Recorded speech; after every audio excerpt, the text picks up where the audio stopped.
Hello friends, and welcome to another episode of our Mass Effect Legendary Series, episode 12, if I am not mistaken.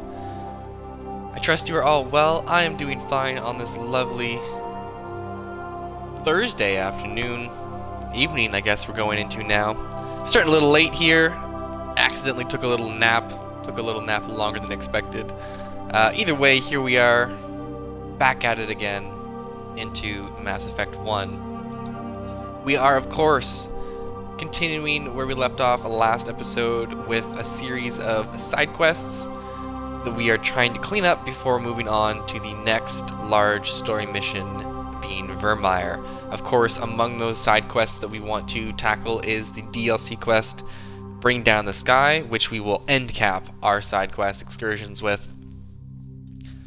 Alright, here, let's see where we're gonna boot back into. We should be loading right back where we left off last time.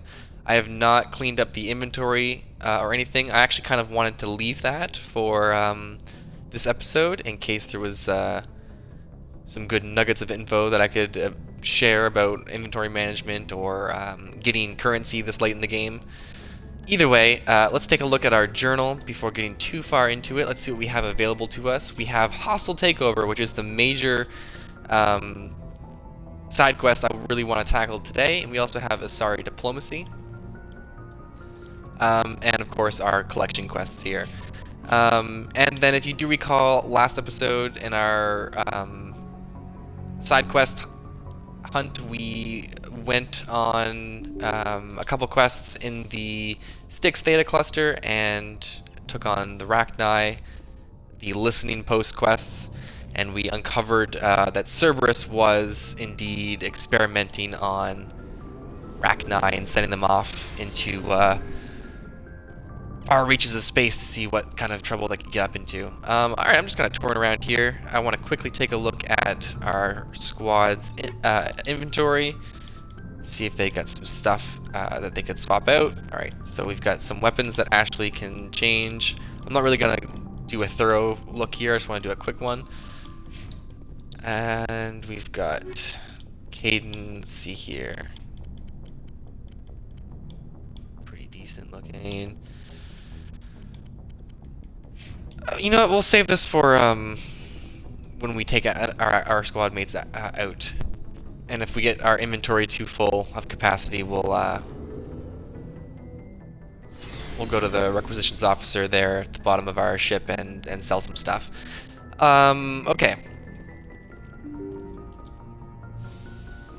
So we are actually going to start off with Asari Diplomacy, I do believe, seeing as it's just a one-off quest, and then we'll go into Hostile Takeover from there.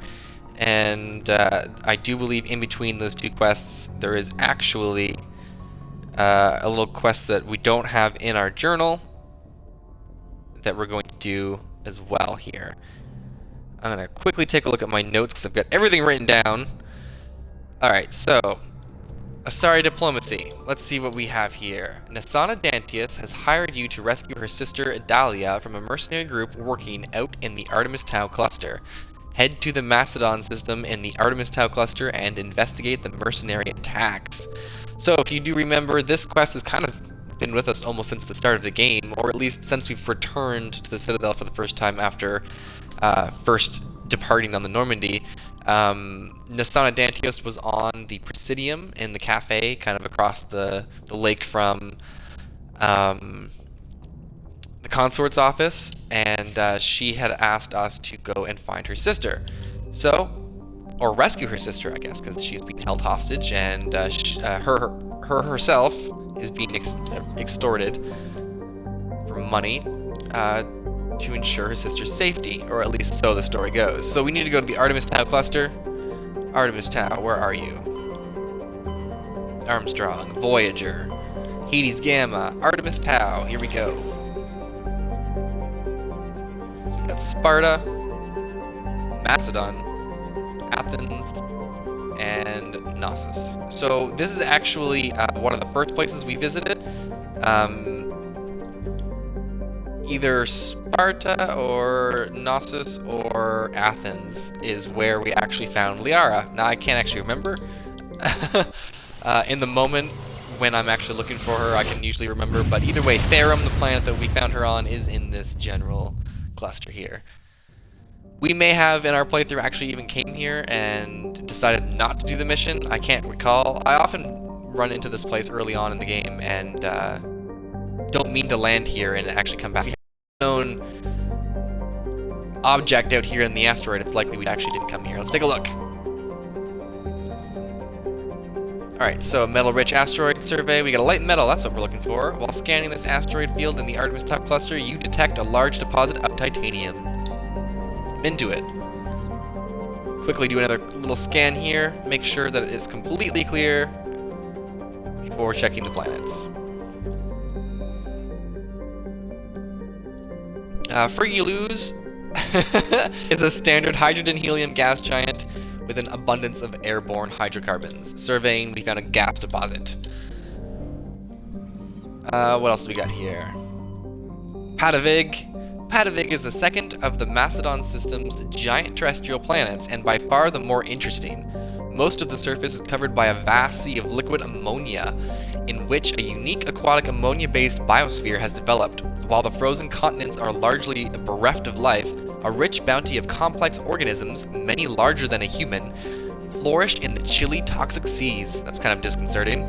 While dreadfully inhospitable to humans, Patavig is suitable for colonization by the Volus. Negotiations between the Systems Alliance and the Volus' patron, the Turians hierarchy, have made good progress. Oh, good for the Volus. They could always use another little world. Horolan is an enormous terrestrial planet. Let's see here.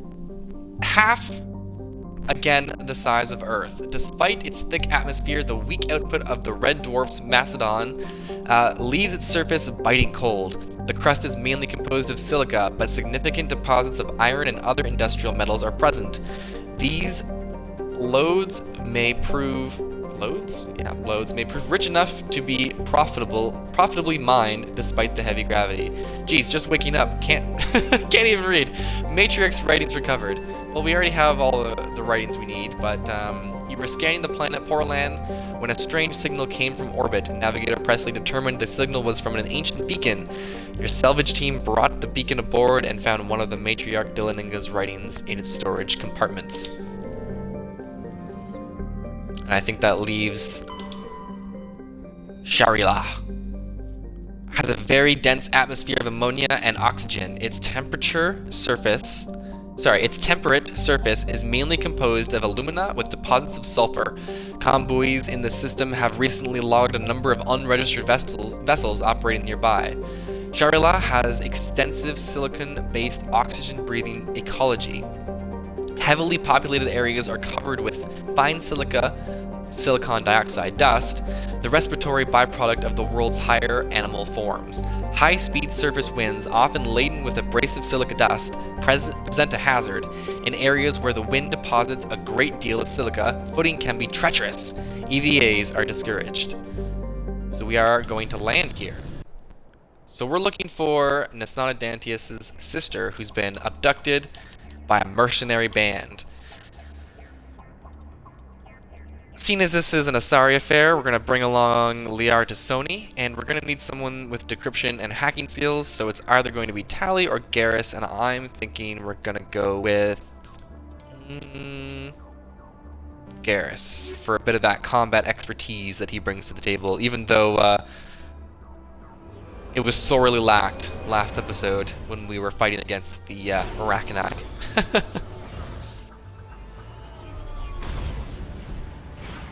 So for today, hopefully we are able to get through these side quests and at the very least begin Break Down the Sky, the DLC mission. I would like to get that finished as well, leaving us completely open to the rest of the game, the story content that the game has to offer here. Alright, so we're going to go for the anomaly on the left here. You know the song and dance at this point in the game, I'm sure. Find the facility on the map, find your anomalies, find your debris, map it out, pick one to go to first. And drive, baby. Soon we won't need to use the Mako unless we're in major story beats. That's how close we are to no longer having any side quests left. And it's funny, we're going to be going into Mass Effect 2, and we'll largely be playing that game for a longer period of time than we played Mass Effect 1. There is likely to be many more episodes of Mass Effect 2 Legendary Series than there will be of Mass Effect 1. But there is significantly less amount of time being spent on content like this, just driving around empty plains and looking in the scenery and taking the views, and there's a lot more actual narrative happening in the other Mass Effect games from moment to moment compared to Mass Effect 1. Matriarch's writings, again, it's not clear who lived here, but it appears to have been abandoned for some time. The container in the tent held, among other things, one of Matriarch Delaninga's writings.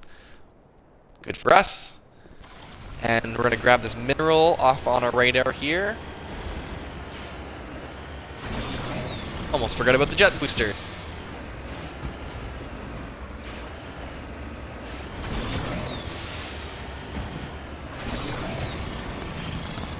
So we're actually going to head up the base before we head up the debris. We'll do the debris at the end and then board the Normandy. Board the Normandy from there, not from here. Thorium deposit. Let's see if we can survey here. I'm sure I mentioned it in a previous episode, but one thing that I always had to be mindful of playing the original Mass Effect is making sure you stand in a spot where that yellow light wouldn't spawn, because if it spawned where Shepard was standing, it would clip into you and you'd be stuck and you'd have to reload a save. Speaking of, we're going to save right there because losing any progress on an uncharted world is progress not worth redoing, honestly. Alright, so let's take a quick look here at our squad menu while we're in here. Garrus has 2 points we can spend. And let's max out that assault training, give him Master Adrenaline Burst. Let's see here. Shepard doesn't have any, and neither does Liara. So we're going to move on.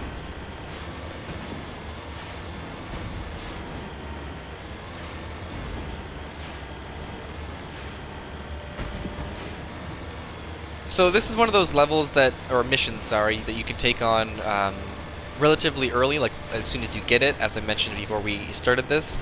There's just something about doing this mission alongside the hostile takeover quest, which you also can do relatively early. And I just like to do them later in the game because the combat isn't necessarily super easy in these quests, and you have access to much better loot by this time. And the loot that you gain from doing these quests is more substantial. So all in all, it's just a good time to do it right about here. Because I mean, like, this is still kind of like the halfway point, if you will. I mean, we're definitely further than that, logistically speaking. Alright, don't mind me, just taking out these pirates here. Ooh, look at this Krogan. You got no chance surviving against the Mako, buddy. Bam! Alright, let's get out of here and do it by foot. Feeling sorry for these guys.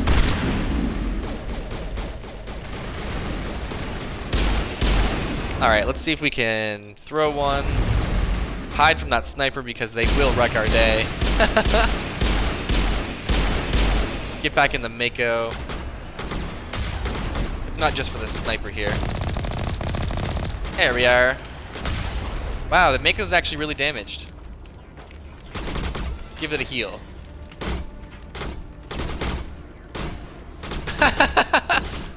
We can't get out.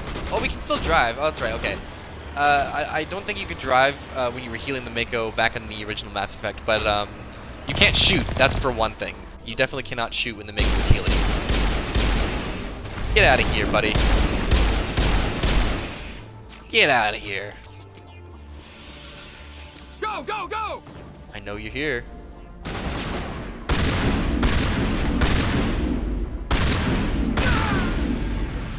Alright. Holster our weapon and give the game a nice little save. Take a look at what we got for equipment.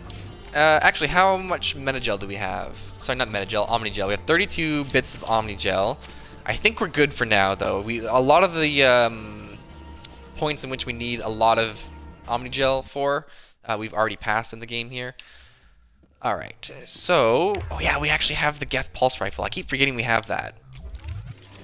Let's use that. It seems to be effective. It helped us out with the Rachni quite a bit. Oh, here they go. Let's get a barrier going so we don't take too much damage.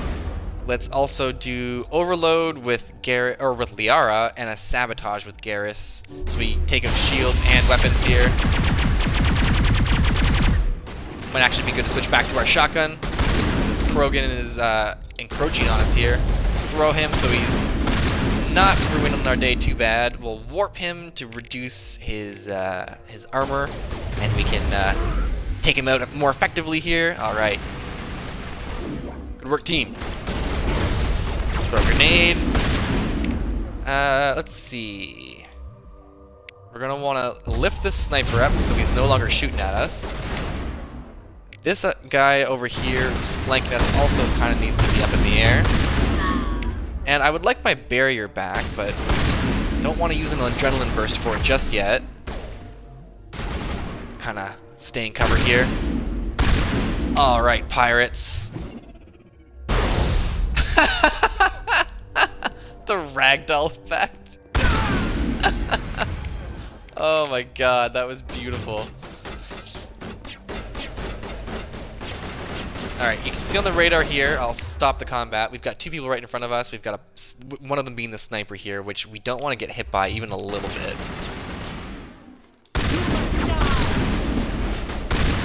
Ooh, there we go. There goes the sniper.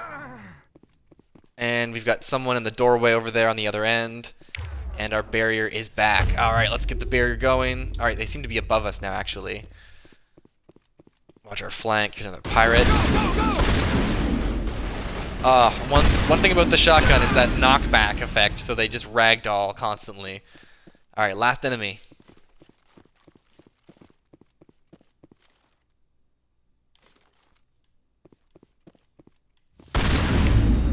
Asari Slaver.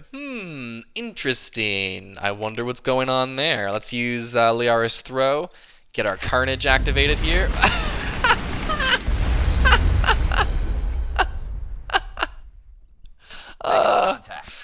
I love biotics, man. Oh, that was amazing. Okay. Good job, everyone. Especially you, Liara. That was pretty funny. Holster and save.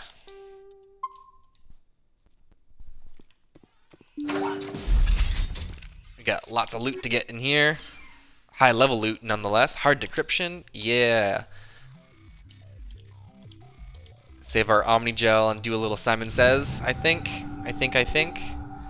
Combat Optics, Hurricane Avenger. Alright, so we've got a computer here and another hard decryption. This is another reason why I like to do this quest later on, is so you can have access to enough skill points to actually have unlocked hard decryption or hard electronics. Alright, let's investigate the desk here. You discover evidence that the Asari leading these slavers and Nasana Dantius, an important ambassador on the Citadel, are sisters. You should return to the Presidium and confront Nasana with this. Download evidence. And the plot just got thicker. So if we look here, we have Dahlia's datapad.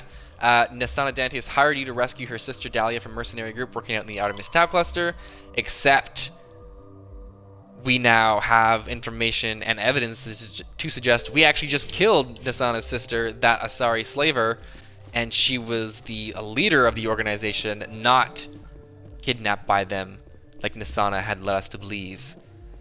So that begs the question. Did Nasana know? Did Nasana set us up? What's the end game? We're gonna find out next time we land on the Citadel, that's for sure. So the conclusion is not quite on us, will not be upon us just yet. We are going to do more side quests. Haha, okay. You currently have 250 items. You are nearing the 300 item limit. That's what I was worried about. So we'll keep an eye on that limit for now. We'll probably have to go to the requisitions officer, because we're running out of space, and that's going to pop up every single time we try to loot something, and we're still going to get lots of loot between here and the end of the episode, and we don't want to miss out. Got an upgrade kit here. Though it is nice that the game warns you well in advance, like 50 items in advance, as to when you're actually going to cap out. Let's see here, we've got another bunch of loot. But yeah, like it's not like Skyrim or something where it's just all of a sudden you are encumbered and you can't walk. It's like, oh crap, that just kind of sneaks up on you. Whereas this one kind of straight up warns you, hey, you're about to reach your inventory limit. You might want to do something about it. So it's at least nice on that front. All right, like I said, we're gonna go over to the debris here and unlock it,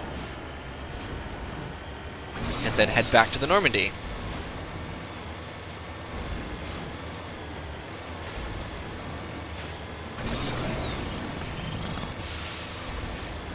We might be able to get through 1 or 2 of the quests associated with hostile takeover before having to deal with the requisitions officer, but we're definitely going to need to deal with him, or talk to him before jumping into Bring Down the Sky. Alright, you got a little probe here, it seems. Crashed probe. See, when you have a full inventory, or a pretty close to full inventory, that's when you can also restock up on your Omnigel. So we're pretty low right now, and Omnigel is used, of course, to heal up your Mako, but it's also used to bypass hacking minigames. So it can be useful. So you have the option of getting rid of your inventory for credits or for Omnigel at that point. And you'll get an abundance of both, really. Okay, so we've updated our Asari diplomacy quest. We have to go back to the Citadel, but we're not going to do that right now, of course. We'll quickly check in with our collection quest. 17 light metals out of 20 and 19 rare earths out of 20, so we're almost there. Hopefully the hostile takeover quest can kind of push us over the threshold and get us to where we need to be. So, hostile takeover. If you recall, we ran into a lady named Helena Blake on the Citadel who asked us to confront crime lords. I think there's 3 of them, 2 of them, however many of them there are.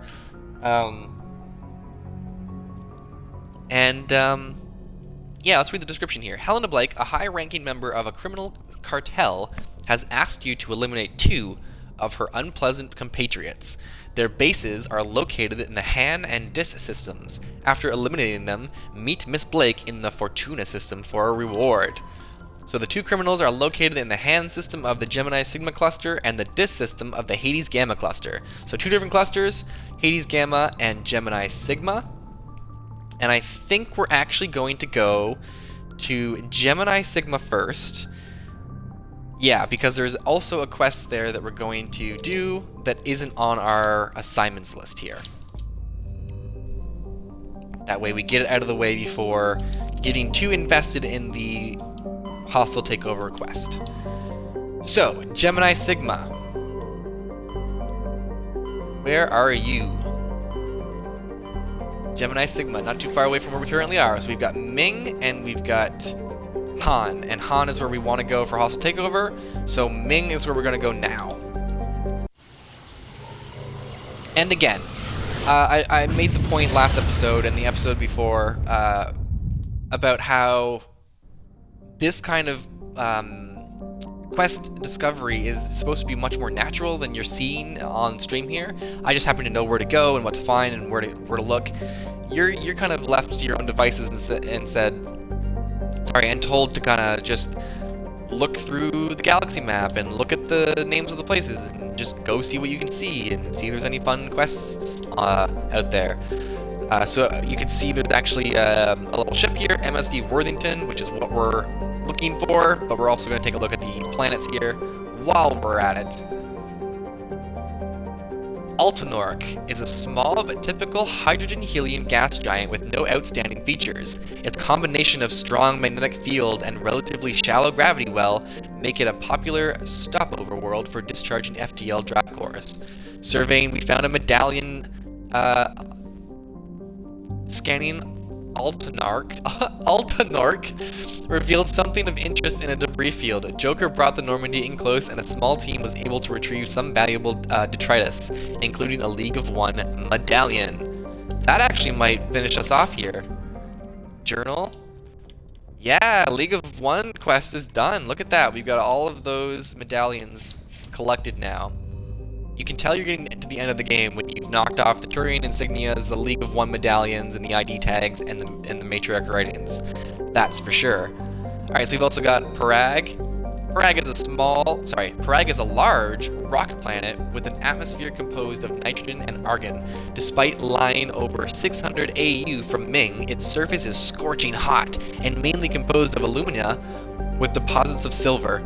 Due to the radiation and heat, landing on Parag's sunward side with anything less than warship-grade shielding will likely be fatal. Parag rotates at a retrograde to the rest of the Ming system, indicating it is likely a captured body. That's interesting. Light metal surveyed. So we found large deposit of titanium. That should bring us up to 18 light metals, I think. Something like that. Let's see. Next planet.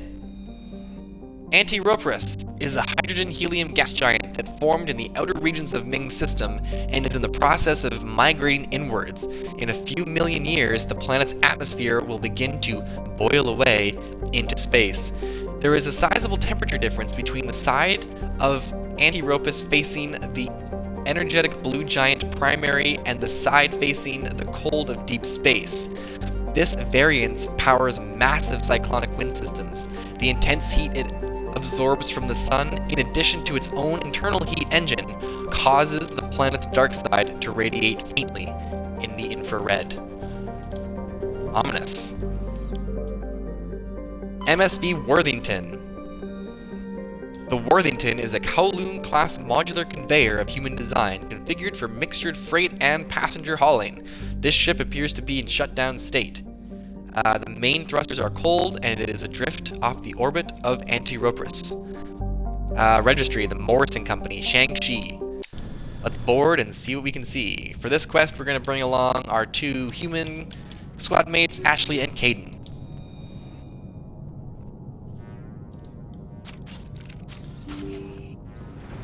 Let's holster our weapons for now. No threats detected yet.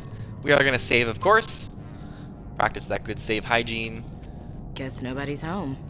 Someone must have shut down all systems, except basic life support. 263 items. Alright, we're getting there. We're getting close to our cab. Definitely going to have to hit up the requisitions officer. Because we're getting level 10 loot too, so like anything below a level 10 we can pretty much sell. We're going to haphazardly just destroy our inventory and convert it to Omnigel and currency here in a bit. We're not alone. Alright, draw your weapons then, squad. Somebody set that trap. This whole place could be wired. Why do you have a sniper, Ashley? In these close quarters, Ashley's just chilling with her sniper. Alright. Not this way. So, at this point, you've probably noticed a lot of the areas in Mass Effect 1 are reused assets. Like, this ship has been used almost every time we enter a ship. And like most bases we encounter are the same bases. Dragon Age 2 from BioWare, same developer, had the same problem. It came out a few years after Mass Effect 1, but even still. Mass Effect 2 and 3 do not have this problem, I will say. And I say problem loosely because it's not really a problem to just see similar design ships have the same layouts in them. That's fair enough. It's obviously to reduce overall development load, right? Reuse an asset, save some time, kind of thing. I don't have a problem with it. I like the aesthetic of these ships, anyways. I'm into it. I'm here for it. All right, so we've got looks like a cruise quarter here. Good thing we don't need too much tech ability, or at least hopefully we don't. I always forget about needing to bring in someone with electronics and decryption, but I do believe Caden has some. Yeah, okay, Caden's good. Caden has mastered everything. Cool. All right, we don't need to worry about him. Crew computer, play logs. They say Jacob's gone. They say his brain isn't functioning anymore, and they want to shut off his machines. But Jacob's the only thing in the world that matters to me. I don't know how to help him, and it's tearing me up inside.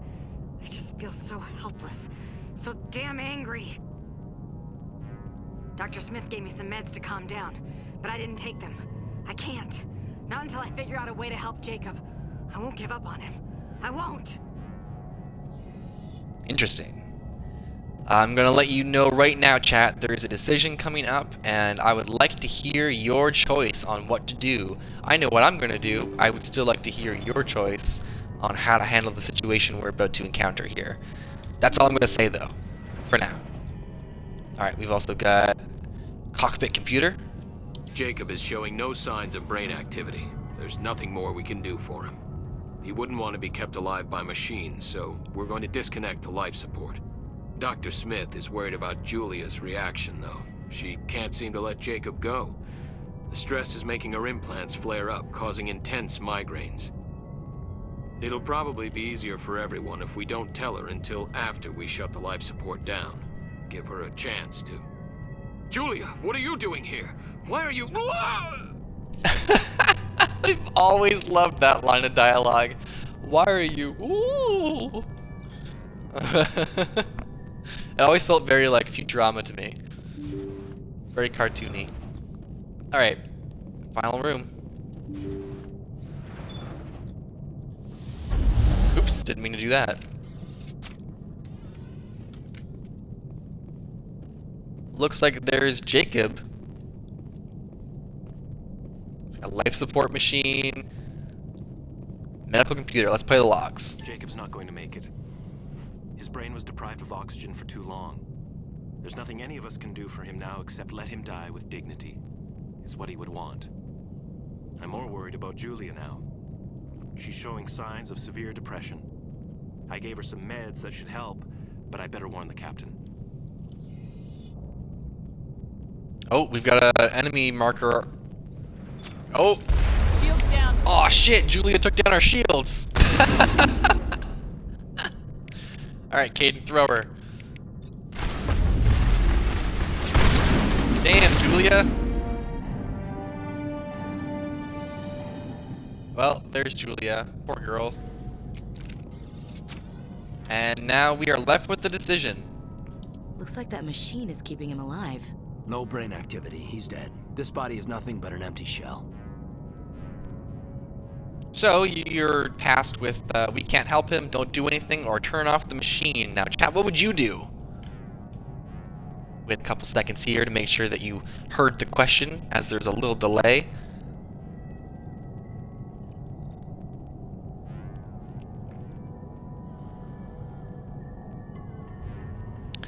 Gotta turn it off. Yes. Yeah, you gotta. You can't just leave him there. I agree. Your call, Commander. But maybe we should wait until we know more about what's going on before we do anything. But I said turn it off, Caden. Life support machine. Turn off, leave on. And it just kind of prompts you. And it doesn't really indicate one way or another. It just leaves it up to you. Which one thing I really appreciate. I remember encountering this mission really early on in the first time I played Mass Effect. And granted, it's a side quest, and not even big enough to be a side quest. It's one of those little encounters that you find, and I think that's what makes it so potent, is that it's a random encounter, it's not really long, and it just prompts you, turn off, leave on, and it kind of leaves the morality of the player and the subjectivity of the player's experience to deal with it how they will, with the evidence they have in front of them. And there's not a whole lot. Of course, we're going to turn it off. You did the right thing, Commander. And that's it. There's nothing else to it. That's just that. You're left to think about with what happened, and that's the end of it. I thought that was interesting in Mass Effect when I first played it. I thought it was territory in which a game hadn't always decided to deal with, and I always appreciated Mass Effect 1 for it because of its casual nature of just kind of having that quest just there, you know? Anyways, that's this. We can... Oh god, Julia's traps. We can leave now and actually start the hostile takeover. We'll do the first one and then probably hit up the requisitions officer. And the first one is, of course, just one system over. From Ming over to the Dis system. Oh no, Han system. We're going to Han. Han first. Alright, here we are.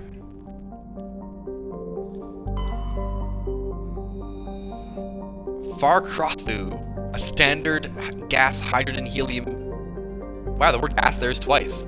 See, it's not just me. It's not just it's not just my vision or my tiredness or my pure inability to read. Sometimes there's weird things written that I've got to read that make me think twice. A standard gas hydrogen gas giant. It's there twice. Farkrothu is only distinguished by its moons. Several dozen of them have been sculpted into the likeness of an anthropedal alien race not yet known to Citadel science. Ooh. Radiometric dating suggests the moons were worked over 500,000 years ago. Typo aside, that was cool. Alright, next planet. Oh my god. Petatanlis is a large rock world with an unusually thin atmosphere of hydrogen and carbon monoxide. The frigid world's crust contains extensive deposits of uranium and occasional loads of naturally occurring plutonium. With a total mass of more than 4 times that of Earth, Petatanlis should have a significantly thicker atmosphere. This unusual feature has flagged it as worthy of scientific investigation, but the need for extensive amounts of radiation shielding has deterred interest. It seems to be a running theme with a lot of these planets, is that they pique the scientific community's interest, but there's so much hassle to actually investigating them that they've been deterred from doing so. Another light metal, that should bring us to 19 out of 19, or 19 out of 20 for our light metals, right up there with 19 out of 20 of our rare earths. This is the planet we're landing on, so we'll read that one last. Paraven is a small, unremarkable rock world. The surface is scorching hot and mainly composed of calcium with deposits of aluminum. Paraven's low mass has left it tidally locked to the star Han. If there were any resources of value, mining stations could be established on the relatively temperate Twilight Band. Survey. We've got a Matriarch's writing. Scans of Paraven revealed an unmanned station in geosynchronous orbit. The salvage team found no evidence of the origins of the station, but they did find one of Matriarch Dilaninga's writings on board. Hell, we could probably publish a book at this point. Huntingtoe is a Jovian-sized gas giant with a standard hydrogen-helium atmosphere. Traces of methane give the planet its distinct cobalt blue tint. Spectral analysis indicates its extensive ring system is mostly composed of ice crystals. Huntingtoe has an exceptionally powerful magnetic field, which creates strong radio interference throughout the inner systems. And our final planet here, Mavigon. Warning, level 2 cold hazard, so that's important to keep in mind when you're out and about doing combat on the ground, outside the Mako. Mavigon is a small rock and ice planet within a thin atmosphere of ammonia and methane. The surface is frozen and mainly composed of tin with deposits of potassium. The planet has a rudimentary ammonia-based life, mainly concentrated around geothermal vents deep underground. Severe storm cycles are common. Due to limited visibility, navigation may be difficult. I think it's a perpetual snowstorm on this place. Let's bring Rex out. And we're going to need someone with decryption and electronic ability.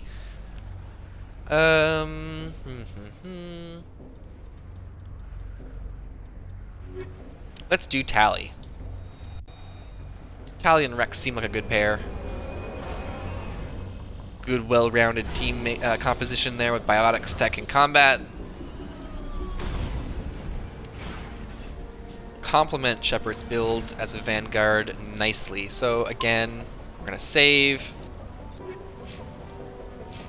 and take a look at our map. So we've only got 2 things on our map here: Syndicate hideout and some debris.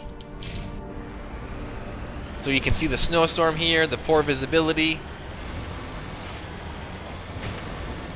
and we're kind of in a ditch here. So let's get out. And there is a level 2 cold hazard, so we can't stay outside the Mako too long without taking damage. Oh, alright.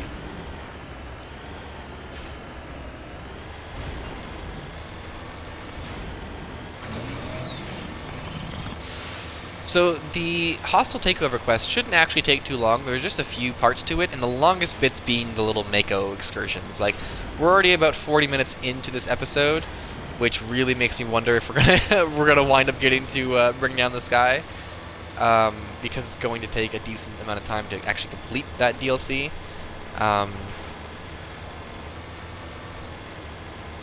Considering, you know, like that we still have a decent amount of driving to do between the hostile takeover quests. Turn around this little rock here and see this opening. We'll drive through it. Get our booster going. Get there quicker. I wonder if that's actually up top. I don't think so. Yeah, no, it's right here. It's hard to see.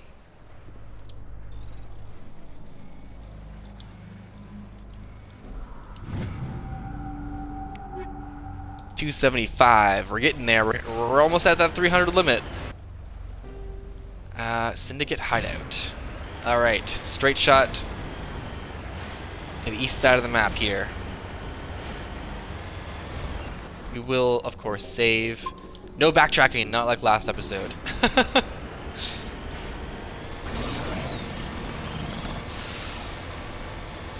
That's one thing that vastly improves with the sequels of Mass Effect as well, is the checkpoint system and the saving in general. Hey, look at this. It's designed to psych you out about whether or not there's a Thresher Maw here.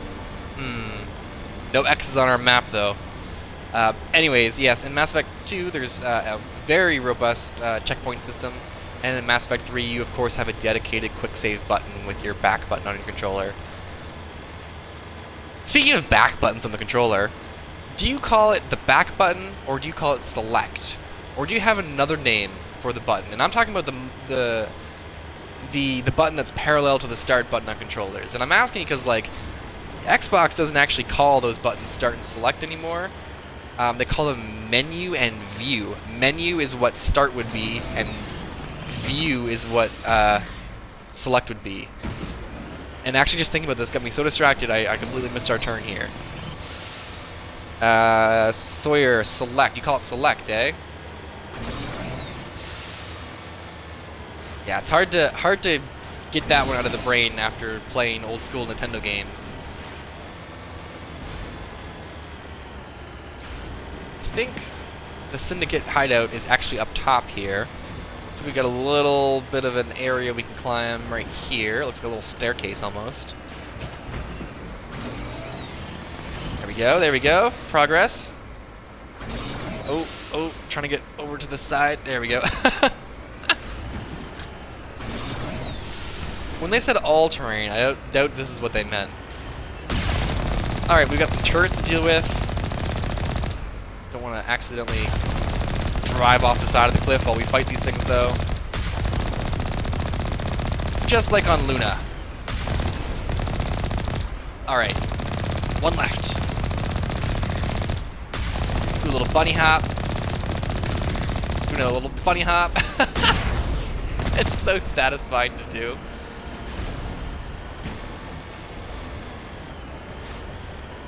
Alright, there's our door. Save in case the game decides to crash when we open the door. You never know when the game's gonna crash. Not saying that the game's prone to crashing, but like, really don't want to risk it with a game from 2007. Loot. Any loot? Yeah, medical station. I'll take that. Alright, remember why we're here. We're looking for the Syndicate leader.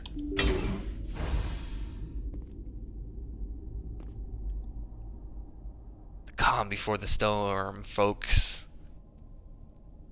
It's about to get loud. Oh, there we go. Incoming! Oh god, Krogan incoming.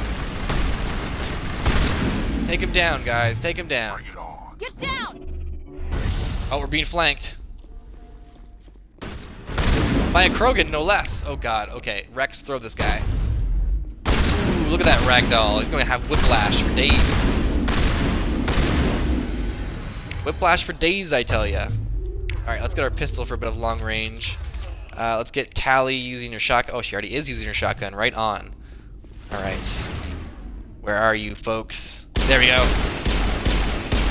Alright, that guy's got immunity on, so he's got a bunch of damage resistance. Alright, let's call our squad to us here. Alright, there's the crime boss way over there on the far side of the room, shooting at us. And we're all kind of bundled up together here, surrounded. So if we can hopefully flank. Yeah, there we go. Alright, Rex, you should have oh, Rex doesn't have any abilities right now. Alright, there's the crime boss. Oh, he's almost down, he's almost down. Let's see, can we get him with a carnage? Oh, that was satisfying. Alright, let's activate our shield boost here so we can not die.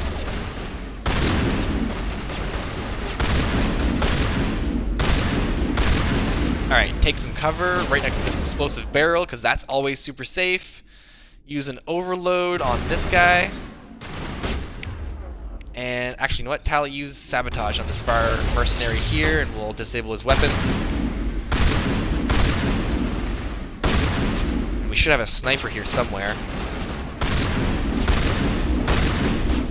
Alright, get a little bit of melee action in here. Shepard's just wrecking house. Kicking ass and taking names. Alright, let's use warp so he takes more damage. We'll also activate sabotage on him. He's also in the middle of using immunity right now, so we've got to be careful that we don't get overwhelmed with his attacks because ours aren't doing much. Alright, I should have throwback. Yeah, okay. Lift, actually. There we go. Get up there. Out of cover. Crime Lord defeated. Helena was right. These guys had quite the operation going. But that's all going to change. One down, just one more to go. Cue the Who CSI Miami scream. Let's see if there's any loot to get here. I think this door might be... Oh, it's not blocked. Okay, cool.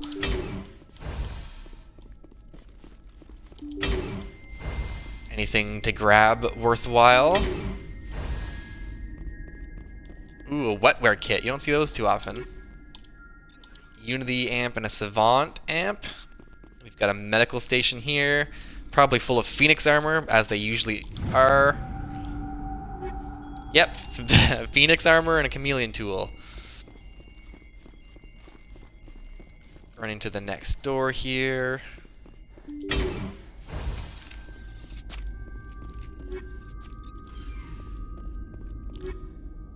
$283, we're cutting it close. Cutting it close, almost at that 300 mark. What's nice though is that at this point in the game, right when you do all these side quests and kind of clear out your inventory, you'll pretty much never have to do it until the end of the game. Because even when you get to that cap, it won't really matter. You'll have enough gear and loot that you don't even need to be looting anymore. Like, you clear out your inventory, you get it set for the end game, and then you just go. You just have a good old grand time getting to the end. It's all getting more narrow in scope here as we get closer. Alright, so that's this planet. Didn't take that long, honestly, which is nice. So we'll exit the building. Go back to the Normandy. And give ourselves a nice little save here. Ooh, you know what? We probably can get away with going to the next spot before hitting the requisitions officer, which might be nice for pacing's sake. Alright, let's do that actually. Alright, so finish the crime lords. The final one is in the disk system in the Hades Gamma cluster. So back to Hades Gamma we go. Speaking of Hades, I hope all who caught the start of our Soapbox Season 2 enjoyed the Hades content. We will be having a grand old time going through Hades. Now, I'm not entirely sure how long Season 2 of the Soapbox will run with Hades, considering the kind of game it is, but that's the exciting bit about Hades, is that it could take a while before we get to what I'm going to consider the end point for Season 2. But enough of Hades and the Soapbox. Let's get down to the disk system here and scan this unknown asteroid here. What do we got? A light metal. That actually might cover us for light metals. Let's quickly check our journal. Yeah, look at that. All we need is one rare earth. Look at us go. And that will literally complete our collection quests. Most people you'll see talking about Mass Effect Online will talk about the tedium of these quests. Honestly, if you look at how we handled them throughout the game, you can see that we didn't really even put any thought into it. We just went to every location we found on the map, on each Uncharted world that we saw. Like, if, you know, minerals don't always appear on the map, and when you see one, you go to it. But we also scanned the asteroid belts and scanned all the planets, and here we are collecting everything. We've got almost everything but one rare earth at this point. And it's taken little to no effort on our part. It's just a matter of being thorough, and you'll get it. So this is our first planet we're going to read here. Grimar is an icy terrestrial world with a thin atmosphere of carbon dioxide and krypton. Its surface is mainly composed of frozen ammonia with deposits of tin and other light metals. When exposed to sunlight, Grimar's ammonia can melt, forming equatorial seas of the toxic chemical. This has allowed a profusion of simple fungus and lichen to evolve in the low-energy environment. A byproduct of their metabolism causes them to glow very faintly. While the light of an individual is insignificant, large patches seem to reinforce the light of one another and are visible from space. And if you look at the picture of Grimar here, that's what you're seeing. All the little dots that look like cities. Then city lights, that's all the fungus and lichen kind of glowing.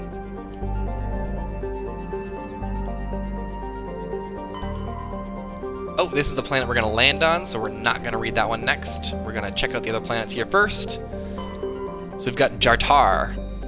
Jartar is a terrestrial world with a trace atmosphere of krypton and xenon. The surface is hot and mainly composed of unremarkable silicates. Occasional deposits of aluminum, magnesium, and other light metals can be found.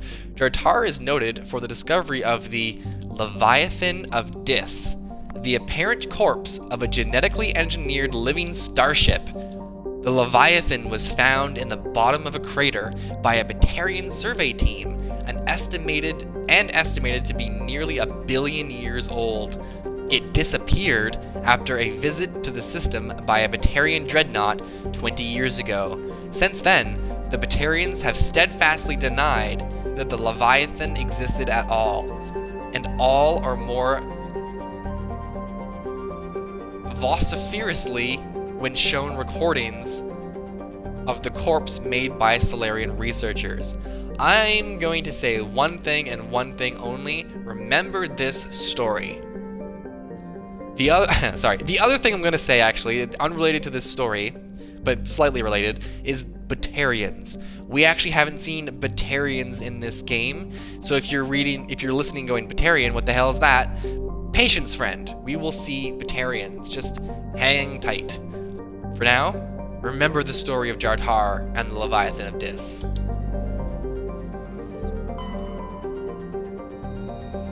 Nerum is a terrestrial world with a thin atmosphere of methane and argon. Its frozen surface is mainly composed of basaltic rock. Its most prominent feature is the Ellis Rift Valley, a long volcanic divergence zone that stretches across half of the northern hemisphere. So if we survey, we got ourselves a light metal. I don't think there was anything to survey at Jartar. No, there was not.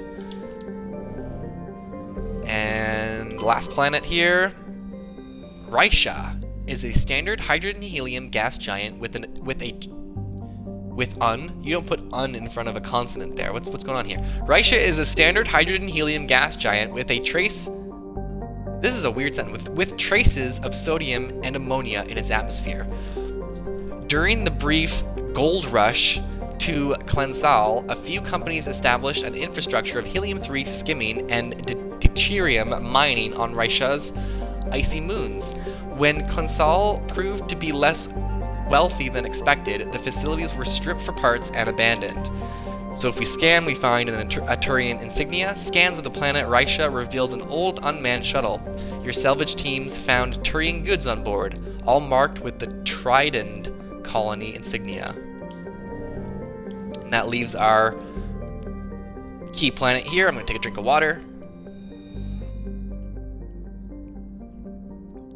Alright. Klensal has a thin atmosphere of carbon dioxide and ethane. Its first geological surveys were performed by Batarians and suggested areas of great mineral wealth. Human mining concerns spent billions of credits hustling to the distant system and sinking test bores to claim the system for humanity. But Klensal had only an average level of mineral wealth, valuable but hardly worth the rush and expense. Merida Industria, a small Mexican company hoping to strike it rich in the first extrasolar mining venture, had to file for bankruptcy protection. Oh, that's sad. Investigations revealed the Batarian crew had deliberately falsified their surveys, hoping it would encourage human rivals to invest in a costly boondoggle. While unethical, this was not technically illegal, and the Batarian government disavowed the, quote, personal actions of a few misguided patriots, end quote. The planet is still littered with abandoned mining bases, which are often used as temporary meeting places for criminals. Because of course they are. Those Batarians always meddling with humans. Alright, so we're going to want to bring a combat expert like Rex, and we're going to want to bring someone with a bit of tech expertise like Tally, or Garrus, or Caden. Let's bring Caden this time, I think. Get an extra bit of biotic power going on here.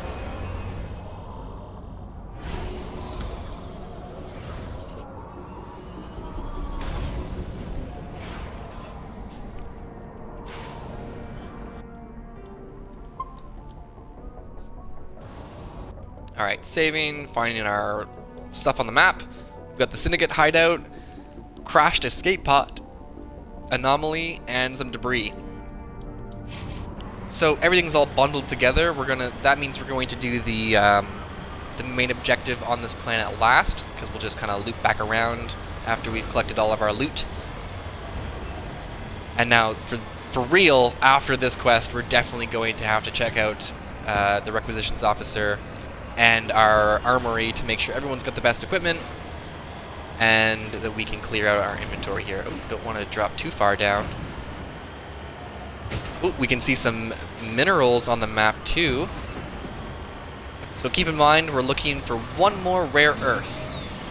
One more rare earth will put us right in the sweet spot for having completed all those collection quests. And really, all it's really good for is that sweet EXP.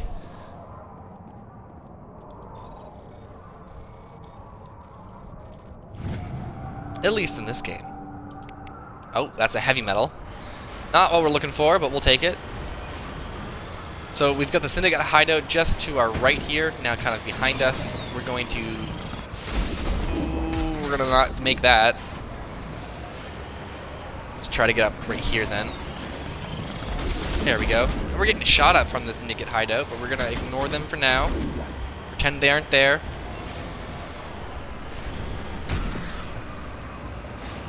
And try our best to not get stuck in these mountains, so we can find out what this anomaly is. And alright, it's up top here, and we're still being shot at by the snipers, which is wild if you ask me. That's quite the range they've got. Alright, medallion recovered. This dead traveler had a League of One medallion. Where he found it and what he was trying to do with it is unclear. How to be vague. Alright, we've also got this little crash probe down here. You can see it right in front of us. Well, that's one way to park. Damage escape. Oh, I completely missed that. Let's see if I can get it on the repeat here. Nope. No idea what that said. Must have not been that important. Might have just talked about the corpse up above, honestly. But I'm not too sure. Alright, head over to the debris here, and then we'll go right back to the Syndicate hideout. We're right about the 1 hour mark here too, which isn't too bad. I think we're doing good on time. Alright, here's our debris, right in this little divot. The Mako must be parked on level terrain.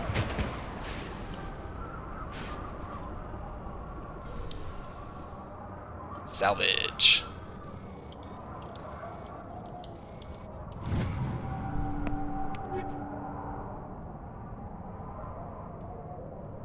Uh, 288 items out of 230 or out of 300, so we're almost there. I think we can make it. We can get away with this quest. All right, let's go wreck some Pirates Day. They can see us, we can see them. There we go. They look like ants from here.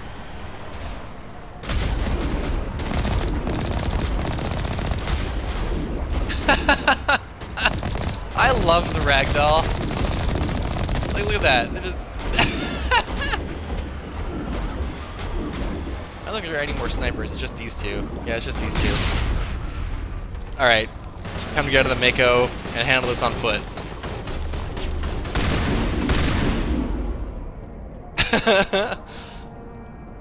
See, I think you can kind of understand at this point why they imposed an experience point limit on Mako kills back in the day, because you're very overpowered in these combat situations. As you can see with a previous episode when we hunted down the Geth for Galley's pilgrimage, a lot of combat was done in the Mako on our part at the time. Had you done that in the original, you would have not gained nearly as much experience points. So the trade-off being, of course, experience or damage output, yada yada yada. Anyways, here's some combat. Oh, why did I just run into that? I meant to take cover. Oh god. Alright, alright. Let's get Rex right here. Let's get Caden. Yeah, Caden can stay there, I guess. And we'll just get him thrown. He hit the box. Alright, so we actually need to get something with more long range than this pistol too here. Lift this guy with immunity so it doesn't cause us too much trouble here. Activate our barrier because the sniper just took it out. Let's get ourselves the Geth pulse rifle. Do some damage from a distance. Ooh, that sniper's right in the wrong spot. Oh, Rex is down, but that's kind of my bad because I didn't really back him up there. Alright, let's see. Throw him, please, Caden. Take this guy out. Just slowly push him through the tunnel. Let's get Rex back. Where's Unity? Alright, Rex. Now get your shotgun out, please. Let's see here. If we can get a little closer, take some cover, so the snipers don't get us. Let's use Overload from Caden. Take out some of these shields. Does he have Sabotage? No, he does. Oh, yes, he does. Sabotage to get rid of some of these guns. Use Rex's throw. Oh, they're all hitting my cover here. No one's really hitting anyone. Let's see if we can get closer. Ooh, ooh, ooh. Don't want him shooting us. Let's lift him though. That'll decommission him. One thing to keep in mind too is that you have the crime boss here, and as you can see with how quickly he just took out our shields, if you don't deal with him right away, you can, or not right away, but if you're not prepared when you deal with him, they can take you out pretty quickly. So it's good to clear out the room first before trying to take them on. So we've got them. Rex can go back to his assault rifle here. So let's see, we've got a mercenary, and I think the crime boss is already dead maybe? No, he's right there as well. Okay. Do we have any grenades? No. We do not have any grenades. We've got an overload and a sabotage we can use though. Use warp. And a throw. There goes Crime Boss. And we've got the Mercenary. Oh no, this is the Crime Boss. Ooh, he just missed us with his Carnage shot there. Well, funny thing, buddy, we've also got Carnage. Oh, you gonna run from us? You gonna run from us? Oh, he missed. just running at us. I don't think he could shoot because Caden sabotaged his weapons. Second Crime Lord defeated. We got a little action shot there too on the pause screen. That's both of them. No doubt Helena Blake will be overjoyed to learn that these two scum are no longer a problem. There he goes. Ooh, shattered from cryogenic ammo too. 290 out of 300. Oh, we're really close to our cap there, friends. Let's see if we can... Oh, we can't go down there. I don't think we can go down this one either then. Oh, we can. Surprise, surprise. Ooh, we've got lots of stuff to grab here. Weapon locker.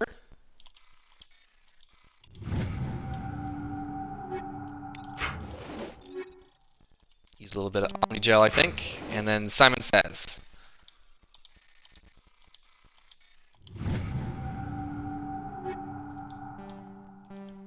So we can't take everything. Let's just destroy everything here. We've maxed out. We got an aid station. So it's official. We've got full inventory. We absolutely need... Oh, of course, 300 items. We can't grab anything else. Alright, there. We've got a full inventory. We've got to go deal with that ASAP. So hopefully it doesn't take us too long. Sometimes if you get bogged down in inventory management, it can take, you know, anywhere between like 5 to 20 minutes, depending on how thorough you're being. It's really annoying that that's up there and we can't reach it. But hopefully I can get through it in a decent amount of time because we're just going to equip the best stuff to our entire squad and ourselves.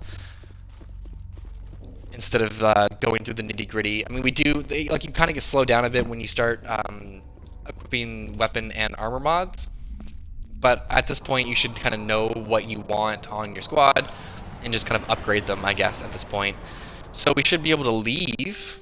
Yeah. Mako, Syndicate Hideout. Anomaly. Yeah, we're good to go. Also takeover, we have to go to the Fortuna system and the Horsehead Nebula and meet Helena Blake to claim your reward. Which is, of course, what we're going to do as soon as we finish going through our inventory. So, you're going to finally get to see the nitty-gritty of the inventory management. A lot of the time you're bouncing between below the crew deck and doing this in between quests when you find new stuff. We actually haven't been down below deck in a while and talked to our crew. I think the last time we did was after Noveria. I don't think we're really going to again until after Vermeer either. I mean, you can talk to your crew whenever you want, really, but we're just not going to here. Okay, so first things first, we're going to take a look at Shepard. So we run down our armor. This is the first thing I like to do, and we should be fine with our Colossus 9. Yeah. But we're really going to look at our mods here. So Kinetic Exoskeleton 9 and Combat Exoskeleton 9, which is what we want on Shepard. And there's no 10 rating here, so we know that we've got the highest ranking things that we want. Looking at the amps, we've got Polaris 7. So we want anything better if we can. If there's a Polaris... Oh, look at that. We've got Savant 9. So we are going to, of course, grab that. Why the hell not? We already have one on Liara, I do believe, so there's no need to hold it out for her anymore. Taking a look at our grenade mods, we have a fusion explosive, which gives 55% toxic damage. We've got a few other options here, and you can see there's all kinds of duplicates. Cryo explosive 9, 3 times. That's where you like sell or get rid of them into Omnigel, right? Like you can go to the requisitions officer and see the list of things you have and just say, oh, I have 5 of these, I'll sell 4. There's no need to have 3 of these or to have anything below it if you have a 9 kind of thing. See, we've got Fusion Explosive 9 right here if we really want. But I think we're going to go with a High Explosive 9. Now, you know what? Let's keep it Fusion Explosive. That extra bit of poison damage does come in handy. So Shepard, of course, our build currently as a Vanguard does not use snipers, even though in the Legendary Edition you can effectively use any weapon. You're not limited. Oh, actually, look at the bottom right of our UI here. We've got maxed out credits. We're at 99999 credits. So it would actually make more sense for us to reduce things to Omnigel right now than it would be to get credits, because we have a full wallet. We're not going to get any more credits than what we have. But anyways, Shepard's not using snipers right now, so we are using pistols. We have the Spectre level pistol right now is what we're currently using.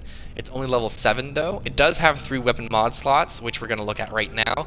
So Snowblind rounds 9 is what I'm currently using. Though I wouldn't mind swapping over to something like Sledgehammer rounds 9 or Inferno rounds 10. Ooh, I'll save those actually. It's tough. You know what? Okay, we'll keep Snowblind on pistol on Shepard's pistol. We've got Combat Scanner 7. We also got a Combat Optics, which we have available to us. This, of course, just some enemies use jamming technology to block your weapon radar. This just lets you see higher level enemies. So the higher level Combat Optics, the higher level you can kind of block through that. And this one actually increases your max accuracy by 18%. So we're going to go to Combat Optics 9, and we've got Kinetic Stabilizer 4, which is a really early mod here, but it improves weapon stability, which is kind of what we're looking to get the benefit from here. So we've got Kinetic Coil 9 instead of Kinetic Stabilizer 4, so we're going to go with the Coil because we get a +6 damage increase and a 24% weapon stability increase here. So that's our pistol. Of course, we're also using shotguns. Shepard is using the Spectre level shotgun again, and I don't think there is currently a weapon. Ooh, there's these that surpass it a little. Accuracy rating is decreased, but hey, why not? Alright, so we're using Inferno rounds 8. We're going to go to Inferno rounds 10. Frictionless materials 8. We're going to go up to frictionless materials 9. And Scram Rail 8 is going to go to Scram Rail 10, which is just increasing our damage and reducing our heat absorption. Frictionless materials is increasing our damage and increasing our heat dampening, so evening out that heat increase from our Scram Rail. And then Inferno rounds also decrease our accuracy and so on and so forth. But that's our shotgun. We are using a pulse rifle, but pulse rifles do not take weapon mods. So that's Shepard. We've got Shepard pretty much kitted out at this point. We're going to do the same for every single squad member. So we've got Colossus 9 light armor on Liara here. And that is the best thing we've got for her. Kinetic Buffer 7 is what we have for her first armor mod. What we could probably get Kinetic Exoskeleton. So Kinetic Buffer is increasing her shields by 16, mobile accuracy by 16%, and cooldown reduction on all powers by 16%. But the Kinetic Exoskeleton does 30% shield recovery, 45% shields, and 23% mobile accuracy. Wait, we're losing some things here. Cooldown reduction, that's what we're losing, cooldown reduction, it seems. Which isn't a big deal with the bonuses that you're getting with the Kinetic Exoskeleton there, so we'll swap it over. Medical Exoskeleton 9 we'll probably keep, because we're getting a reduction in power cooldown, toxic resistance, and health regeneration per second. So we'll keep that one on Liara, so she's good. So she's got the same biotic amp that Shepard has, the Savant amp, which I don't think there's going to be a better one to find there. No, and there is a better tool for her, it seems, for tech cooldown bonus, but we're going to keep the one she currently has. Pistol is her only available weapon. So she's got a Karpov 9. There are a few weapons, it seems. Right.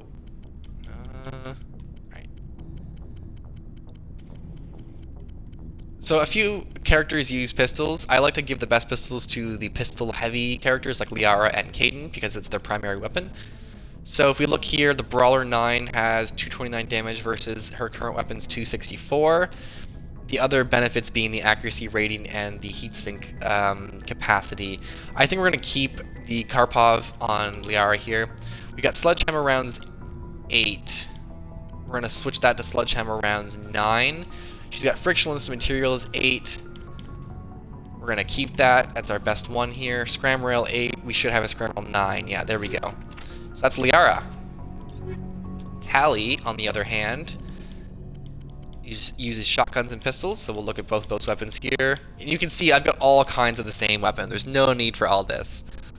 So she's got tungsten rounds for fighting off synthetics, so tungsten rounds 7. Let's see if there's tungsten rounds higher than that. If there's not, I usually change it up. Yeah, there isn't.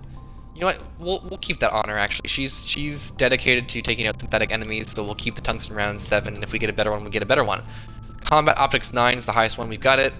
Frictionless Materials 8, I think, is also the highest, yes, so she's good to go there. Pistol, on the other hand, she's got a Stiletto 9. Now, she does have a shotgun, so I don't tend to give her the best pistol if I don't have to. So there's a Brawler 10 that she could use. It would upgrade everything, but I'm going to quickly check Caden, because he's also a primary pistol user. So he's actually going to get the Brawler. She is not. That leaves the Brawler 9. Okay, so she'll get Brawler 9 over her Stiletto. So if we could quickly check Snowblind rounds 8, we'll switch that to 9. Scram Rail 8, we'll go to Scram Rail 9, and Frictionless Materials will stay the same. Blue Wire Tool, sorry, Chameleon Tool 9 will upgrade from her Chameleon Tool 8. Doesn't really have the best Omni Tool right now. And armor, let's see here. Do we have any Corian armor? Corian armor is some of the rarest loot to find in the game, and I think we've only found one, which is the one that she's currently wearing. So we don't really have anything for her here. Alright, Shield Interface 8. What she has here. Shield Interface 8 is the highest we've got. Increases her shields by 120. We'll keep that on her. Medical Exoskeleton 8. We can go to Medical Exoskeleton 9. Yeah, okay, cool. So that's Tally. Rex. We're getting to the meatier characters here. There's more to look at with these heavier class characters. So he actually does have a better armor, but I don't like the look of it, so we're not going to wear it. Rex is all about style. Medical Exoskeleton 8 will change to Medical Exoskeleton 9, of course, and Exoskeleton 6 is what he has here, which just increases smash damage by 35% and physical threshold by 50% here, which we can get from the Combat Exoskeleton 9, and we also get hardening by 30%, so we'll switch that out to that one. So he's got a Crossfire 8. Let's see if there's any weapon here. Ooh, wow. His damage output would go way up. Oh, this is definitely worth the upgrade here. Alright, we've got a better weapon for Rex now. Inferno rounds 7 to 9. Kinetic Stabilizer 5. Let's see, what does this do? Weapon stability by 18, eh? We'll keep that. Keep that on there. We'll give... No, we'll go Combat Optics 9 for the accuracy, and then we'll also go with Scram Rail 9, I think, here, because he's got a Rail Extension 7, so we'll go Scram Rail 9. Shotgun, of course, here. Let's see. So we've got this shotgun, Sokolov 9, which will completely upgrade what he currently has. Yes, okay, cool. So high explosive rounds 9. I'm going to switch that out because it actually, you can see here, 500% heat generation and weapon force. So that means like one shot before overheating the weapon. It's really fun if you can reduce the heat absorption, but it's really tough too. You know what? Let's keep it. Why the hell not? It's fun. Frictionless Materials, that 20% heat dampening. Let's see if we have another one. Yeah, double that heat dampening. See if we can reduce his heat consumption and get more shots in there. That's hilarious. Rex can actually also use pistols. The only weapon Rex doesn't really use are snipers. So it looks like we can get a better pistol here with the Stiletto 9. Oh, we're getting the weird glitch where the weapon's not... Okay, no, it worked. Okay, cool. Shredder rounds 7 we'll swap out with... Yeah, we'll swap that out with Inferno rounds 9, I think. Combat Scanner 6, we'll switch to the Combat Optics. Scram Rail, we'll switch to... No, we'll keep that there in case Garrus needs it here at the end. So Garrus uses pistols, assault rifles, and snipers. So it's almost looking like he's got the... Oh, here we go. There we go. Inferno rounds 10. We got a kinetic stabilizer 5, which I think is the best we're going to get here. Yep, kinetic stabilizer 5. And frictionless materials 8. Yeah, we'll keep that on there. We'll go to our pistols now. Let's see here. We'll keep our current pistol, but we'll check our mods. Sledgehammer runs 9. Scram rail, we'll go to 9. Actually, hang on here. Scram rail we'll keep at 8. Combat scanner, we'll keep at 8. Yeah, we're getting to the lower stuff here. See, as you can tell, this can take quite a decent amount of time, and I try to do this before we do a stream. But seeing as this is one of the last times we'll have to do it, I thought it would be at least worthwhile to have it on stream for it to be documented at the very least. So sledgehammer rounds, we'll probably switch to snowblind rounds here. Kinetic stabilizer 7 and scram rail, we'll keep all that the same. Looks like we can upgrade his Omni tool, and we'll take a look at the armor here. So no new armor so far, doesn't seem like. Nope, nope, nope. Okay, kinetic exoskeleton 8. Do we have a 9? Doesn't look like it. We'll keep kinetic exoskeleton 8 on there. And we're actually going to change medical exoskeleton into something like... Let's see here. Let's change it to combat exoskeleton 9. So for that smash damage, hardening, and physical threshold. And that's Garrus. So we'll go over to Kaidan now. Kaidan has armor, I do believe, that they can equip that is much better than their current armor. Yeah, okay. So I think we're actually gonna have to go with this camo armor here. Yep. Kinetic buffer 7.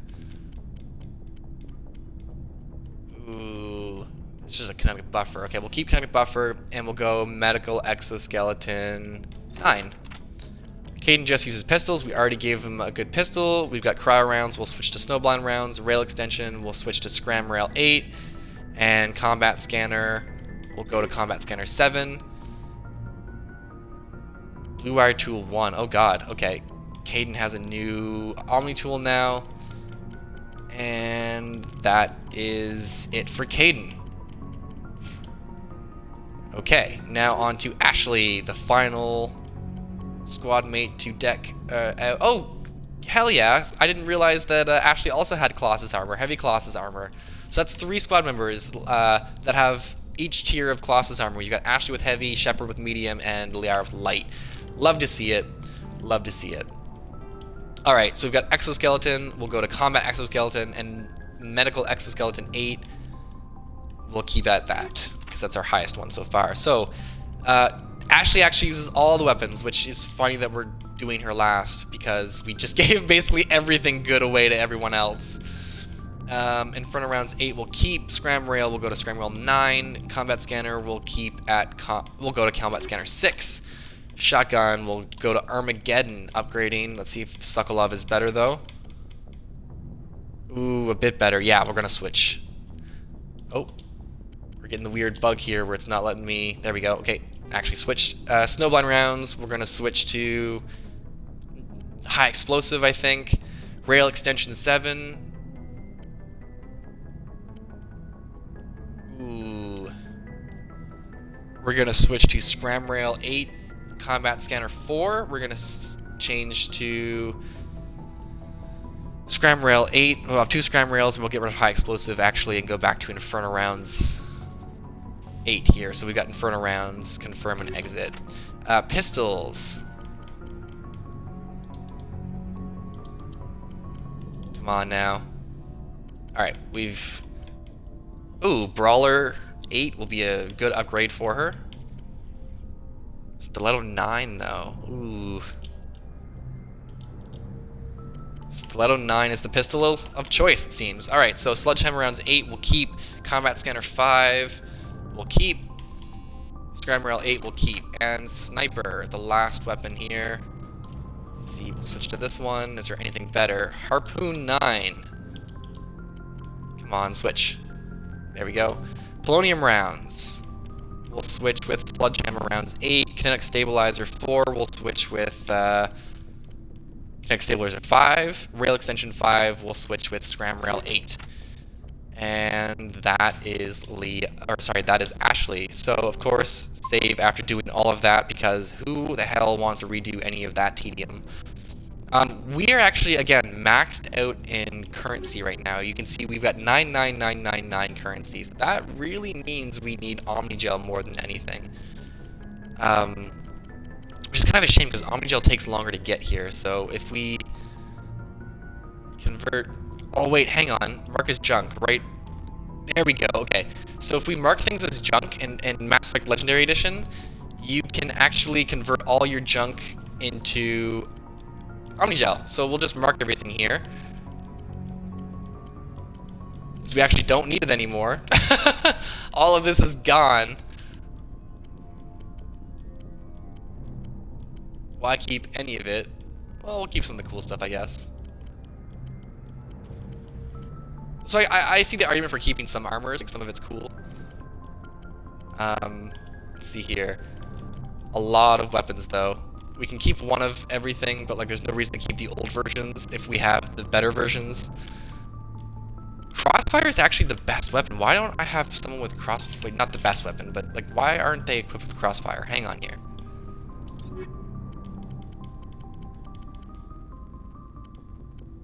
Interesting. Okay, what about Garrus? Interesting. Ashley? Okay. Kovalyov is a much better weapon, it seems. Either way. Breaker, Crossfire, we'll get rid of that. Basically, everything must go. If only there was like a select all option, honestly. Because like we'll keep those two. Don't want to completely be empty. Like I said, we completely decked ourselves out, so all of this can go pretty much. There's no reason that it can that you need to keep it. And we've got max currency, so this is unfortunately the long way that we're gonna take this time.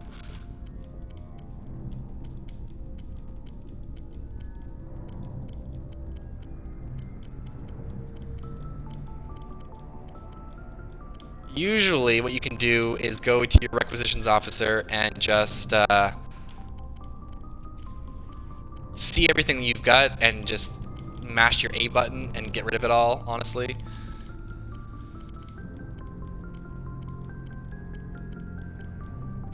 Let's see, I'll do all the weapons and then we'll convert it and see where we're at with our inventory and how much more needs to be changed, deleted. God, so many.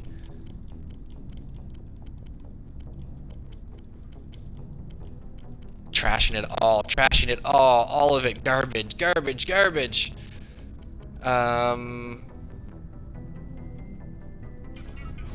Convert this item, convert all junk. There, look at that, 697 Omnigel now. That's what you want to see, Alright, let's get rid of some of these amps too. That means we never have to play Simon Says again, friends. That's exactly what it means. Let's see here. Convert all to junk. And you can even go through your mods this way too. So we'll do high explosive, inferno. Keep the sledgehammer, and you want to keep some weapon mods available to you, right? You don't want to get rid of all of one kind in case you want to swap out, kind of thing. You don't want to just completely trash everything. That's what I'm trying to get at here. But at the same time, like if you know the build you're playing and you know you're decked out, you don't really have to worry too much. But like we've got a lot of weapon mods here, like a lot that we do not need. And if we go here, there's all kinds down here too. Everyone's decked out, though. We can get rid of all this. Sure, tungsten rounds on a sniper we're never going to use. Why not? And the last thing we're gonna look at here is the armor mods that we're. Oh, this is a tricky one. You know what? Let's ignore the armor mods. We'll keep that there, and I'll show you what it looks like to sell all your stuff from the rec officer. Ooh, big old circle. That's not what I wanted. I want to go this way. Looking for supplies? Let's see what you got. You bet, Commander. All right, so this is the list, so you can sell. You can kind of see it in list form now. Your doubles kind of come up a lot more. Obviously, see cryo. So we'll get rid of that. Get rid of that. Energized plating, medical exoskeleton, a bunch of them. So we'll just get rid of all of them here. Shield interface, we'll keep like 1. And again, we're not getting any money out of this. It's just you gotta clear out the inventory. And you can see it goes way down to like level 4, where you don't need level 4 stuff. And then there's our level 1 stuff I'm just keeping, because why not? Oh, we'll get rid of the blue wire tool. Let's see here. And there's some stuff you can buy here if you want, if you so desire it, but like, no real reason to. That is one way to get some Spectre weapons, by the way, from your ship requisitions officer. But we're good to go. That took about 10 minutes, like I said it was going to. I warned you.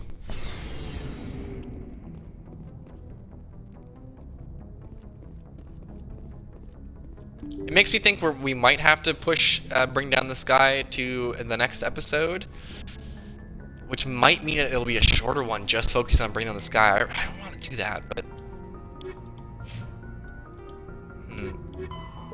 we'll see. Okay. Go to the Fortuna system in the Horsehead Nebula and meet Helena Blake to claim your reward. Horsehead Nebula, we go.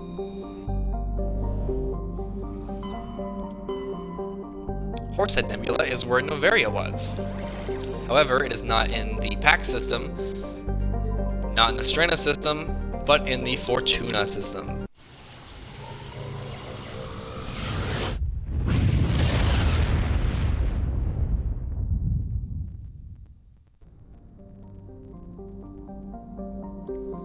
Okay.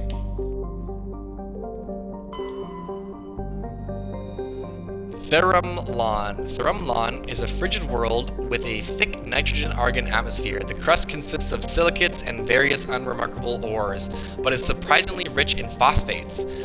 Since the atmosphere lacks free oxygen, the phosphates are relatively pure and could be of value in the manufacture of fertilizers and incendiary ammunition. Surveying, we found a rare element. While scanning this planet, you detected a small but valuable deposit of plutonium. So if we exit, that completes the collection quest. Look at us go, completing our journal here. Look at all of these completed quests. You'll love to see it. You'll love to see it. Nothing better than finishing a game and having no assignments left over or side quests left over and just beating it. Oh, it's a great feeling. So we're gonna do hostile takeover, and we're gonna finish up Asari diplomacy and Citadel of the Fan at the same time. Oh, we're getting there. We're doing good. We're doing good. It's a good feeling. Hard to believe we're already at this point. Amaranthine. A little bit of a Dragon Age reference there, even though this came first. And that's the planet we're gonna land on, so we're not gonna go there just yet. We're gonna read the other ones. Wentania. Hard data on Wentania is very limited. When the system was charted by the Alliance surveyor Coop, only a small unmanned flyby probe was spared for the distant world. It is a small rock and ice planet with a trace atmosphere of krypton and sulfur dioxide. Normandy's more detailed survey suggests the frozen terrestrial may be a suitable target for mining. While it is largely water ice, mapping of mass concentrations suggests it has a core of pure aluminum.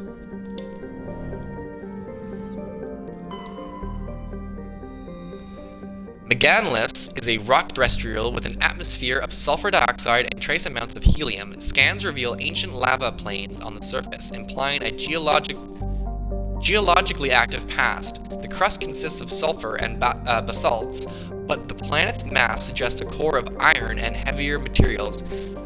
Cursory drill coring suggests the possibility of simple subterranean life. Surveying, we found a Turian insignia. While scanning the planet Meganless, you discovered the remains of a damaged research vessel. Your recon team found no signs of survivors, but they did bring back a recon outpost insignia. And of course, Amaranthian again. Amaranthi is a chilly rock world with an atmosphere of carbon dioxide and nitrogen. Its frozen surface consists largely of light titanium and aluminum oxides, with deposits of thorium and other heavy metals located in the deep crust.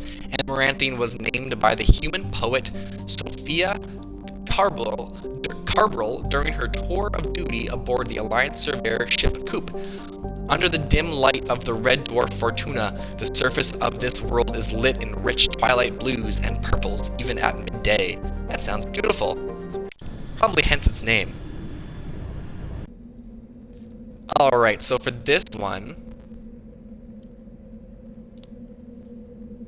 we've taken out pretty much everyone, I think. So we'll bring out Garrus. I don't know if he's actually come out yet. We'll do Garrus and I think Ashley. Why not?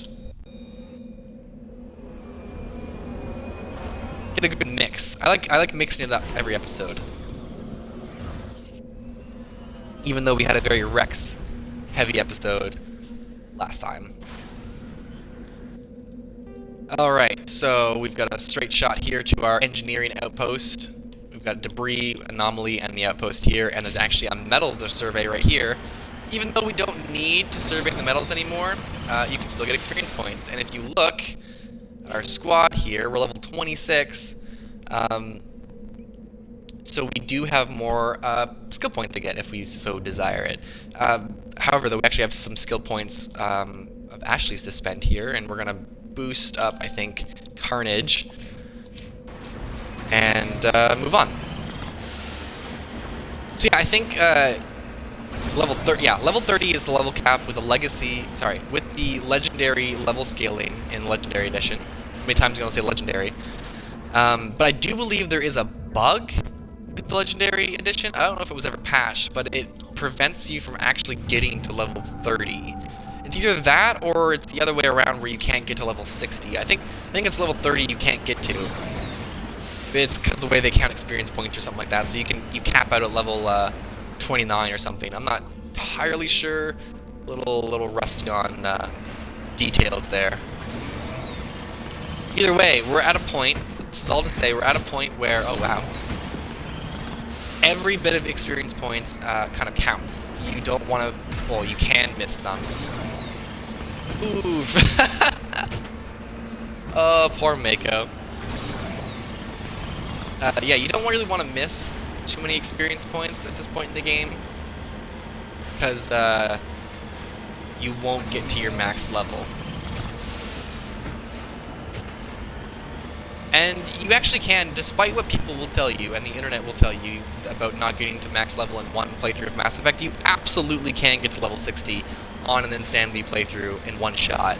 You just gotta do literally fucking everything.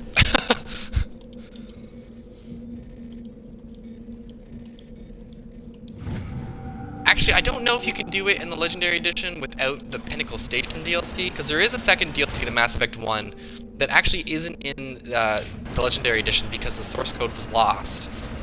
We actually did see... Oh wait, no, we didn't see anything, hang on. But yeah, I don't know if there's enough experience points gained there, if any at all, to net you that 30 in the single playthrough. But I know that Bring Down the Sky definitely helps. Well, is essential. Alright, doing a little barrel roll. Do a barrel roll. This giant open area that's not ominous at all. Take a quick look. I don't see any X's on the map. Definitely designed that way on purpose.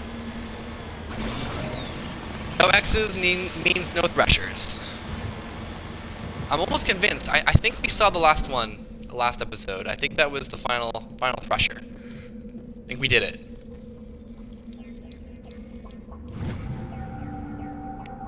Turian insignia recovered. You found an intricate beaded necklace marked with the Galatena colony insignia. It appears to be very old. Give our game a save.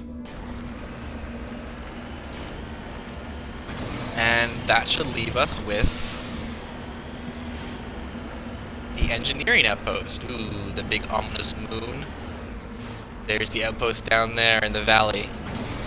Let's go.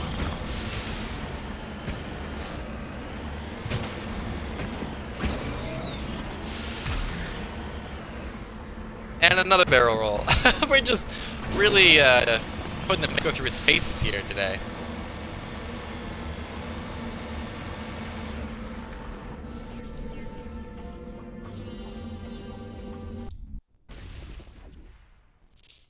Okay. Save.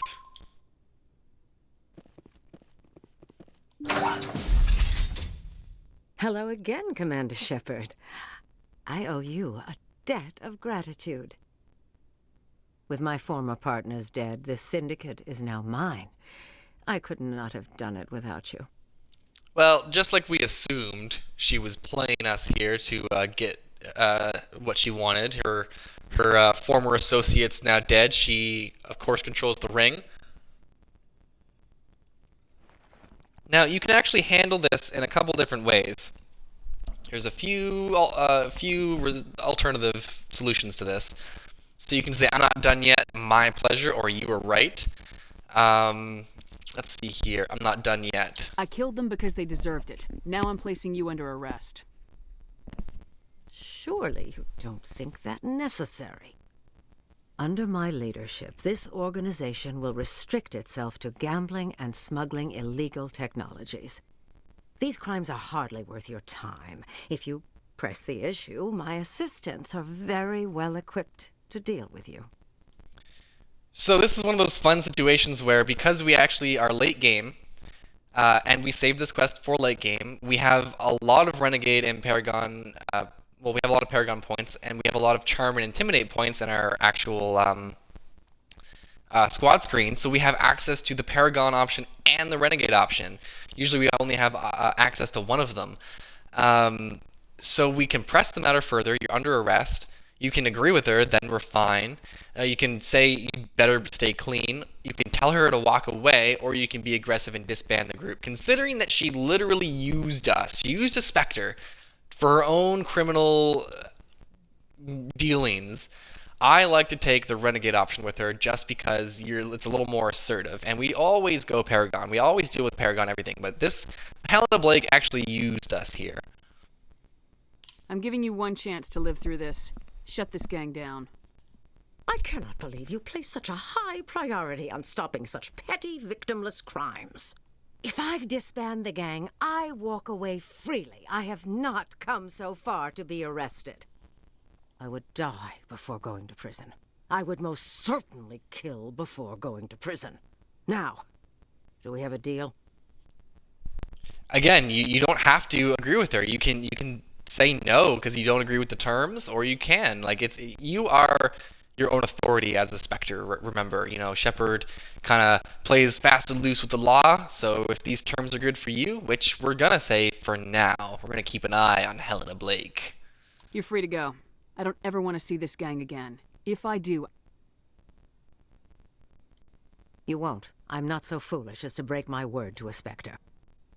Now, if you'll excuse me, my men become nervous in the presence of law enforcement agents. Goodbye, Shepard. Renegade +9. And if you check the journal, it's done. It's dealt with. And you can actually still explore this little area here. I think you can actually still fight everyone and kill everyone if you want and it not affect anything. I'm not entirely sure. Don't quote me on that. Give it a try, though, if you're ever curious. But if you actually watch that conversation with Helena again, you can see this mercenary activate his adrenaline burst or his immunity or whatever it is. And we can see their head tracking. They're following us here. They're all ready to fight still. Except that guy, he's just chilling. I don't know if there's actually anything up top here. There is. Okay, there's a door up top that we can go into and loot.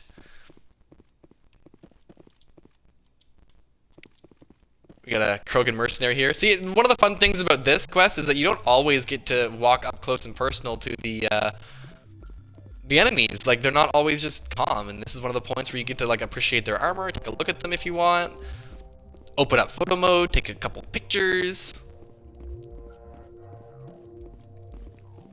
But we are actually slowly encroaching on time here. We're about 15 minutes away from my I say usual Mass Effect Legendary Series time, but this show usually goes 30-40 minutes longer than its intended time. But 15 minutes, yeah, isn't really a lot of time considering there is Bring Down the Sky to do. And, you know, even if we went over to like 2 hours and 40, you know, at 15 to 30, you get 45 minutes kind of thing. I'd say we're getting into so much more different content from what we did for the majority of this stream that it would be worth saving. We'll get more episodes out of it that way too. We'll also be able to have an episode focusing directly on Bring Down the Sky and nothing else. I don't think Bring Down the Sky will be that long to do. I mean, it's got to have parts to it, but if it takes 2 hours, I'd be surprised, to be quite honest with you. So we could probably do a single stream where we do Bring Down the Sky, clear the way for Vermeer, and kind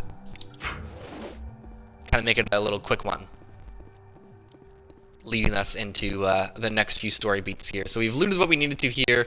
We've dealt with Helena Blake. We're at 106 minutes here. I think we're pretty much good to wrap up for the day. I don't think there's a whole lot else that needs to be done.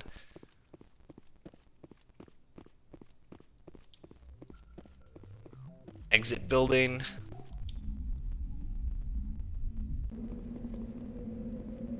Ooh, load those textures. All right. Take a little photo real quick with the Mako. Hey, friends.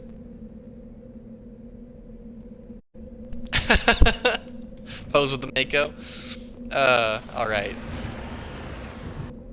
So if we save it, take a quick look at our journal here. We've got Asari Diplomacy to finish up on our assignments, and we have Citadel the Fan, which we will tackle at the same time the next time we get to the Citadel, which won't be until after Vermeer.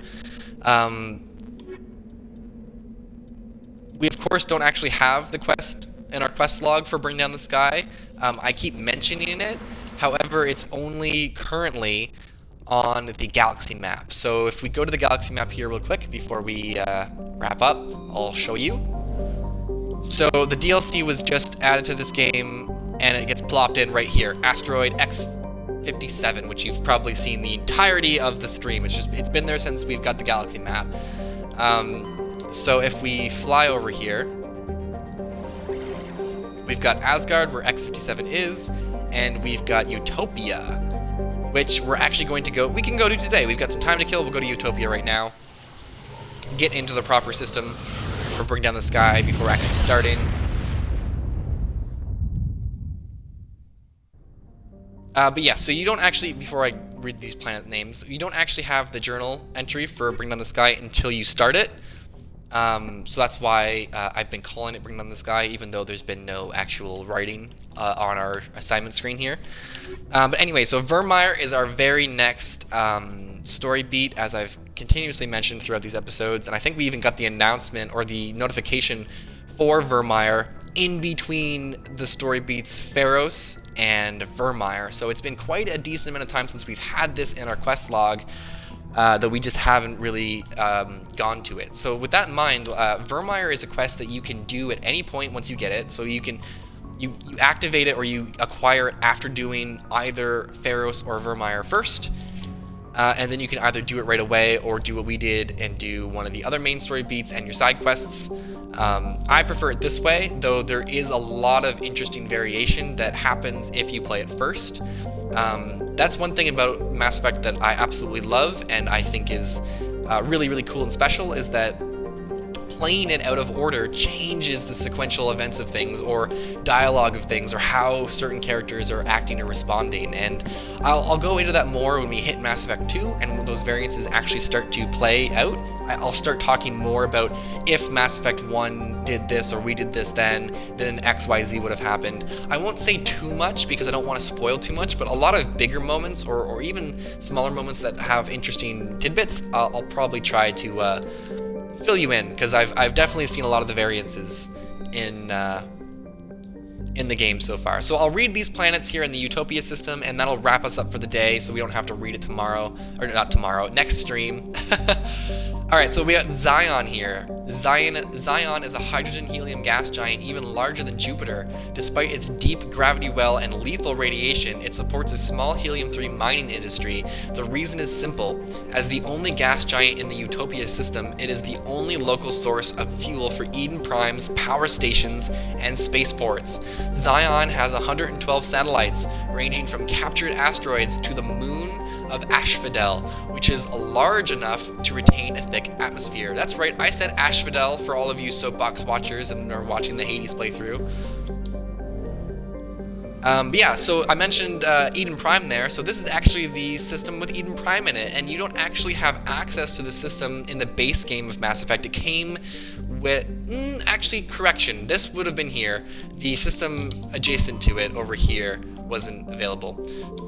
Scratch what I said. So Eden Prime here, I think we might have already read it before, but let's read it again. This idyllic agrarian world was one of the first human colonies established beyond the Charon mass relay. Eden Prime's biosphere is unusually well suited for importation of Earth's native life. This fertility drew heavy immigration and development from the Systems Alliance and various corporations. Today, Eden Prime is a model of sustainable, organized development.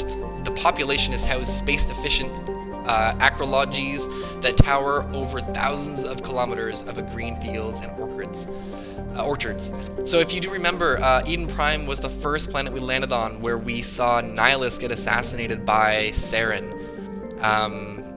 where we encountered the Prothean beacon and were set off on our journey and to begin with. So that I don't know if we've actually read these entries already before, but I think it's relevant to come back to where we all began before we get to the end here. So we've got Arcadia, an unusually large terrestrial world. Arcadia has a dense atmosphere composed of nitrogen and helium. Its scorching hot surface is mainly composed of alkaline basalts, but metal deposits are plentiful. Though several spectacular examples of columnar basalt formation offer scenic beauty, Arcadia's hostile environment has precluded commercial development. We've got Nirvana. Nirvana has a trace atmosphere of xenon and krypton. The surface is a mix of water ice and iron oxides, with cryovolcanic plumes of potassium concentrated around the equatorial ridge. Nirvana has little of commercial or scientific interest, though a few geological research stations were constructed in the early 2160s. All have been shut down for years. The Alliance maintains an automated ice cracking station which has quietly stockpiled a large amount of deuterium fuel for use by the fleet. You see there's nothing to scan here so far, so either there's nothing to scan here in general or we've been here already. Xanadu's atmosphere is composed of methane and argon.